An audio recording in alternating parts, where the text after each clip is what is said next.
रायगड जिल्ह्यात गेल्या 4 ते 5 दिवसांपासून मुसळधार पाऊस सुरू आहे। पावसामुळे रोहातील कुंडलिका नदी धोक्याच्या पातळीवरून वाहतेय।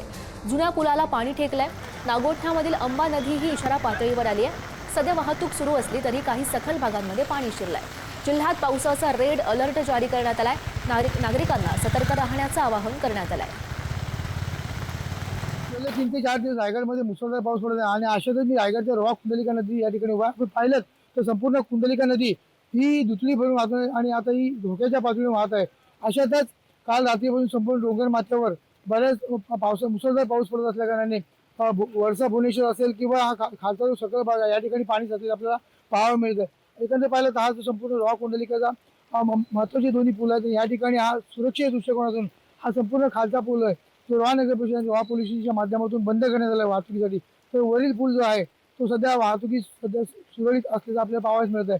त्याचबरोबर अशाच पद्धतीने जर पाऊस पडत राहिला तर याच्यापेक्षाही पाणी वाढण्याची दाट शक्यता असल्यामुळं संपूर्ण रायगडची कुंडलिका नदी असो किंवा नागोठण्याची अंबा नदी असो, त्याचबरोबर ही संपूर्ण ज्या नद्या आहेत त्यांनी ही धोक्याची आणि इशाऱ्याची पातळी ओलांडली असल्याकारणाने नागरिकांना जिल्हाधिकारी किसन जावळे यांनी सुरक्षेच्या दृष्टिकोनातून सतर्क राहण्याची सांगितलेलं आहे। नदीकाठची जी गावं आहेत त्या गावांना सुद्धा वेळ पडली असं तात्काळ आपण सुरक्षित ठिकाणी निघून जावे अशी सुद्धा सांगण्यात आलेलं आहे। एकंदरीत पाहिलात तर या रात्रभर मुसळधार पडत असलेल्या पावसाने आता कुंडलिका नदीने रुद्ररूप धारण करून जो धोक्याची पातळी आहे ती ओलांडलेली आपल्याला पाहावयास मिळत असले दिसत आहे। पुढे न्यूज सागर जैन, रायगड।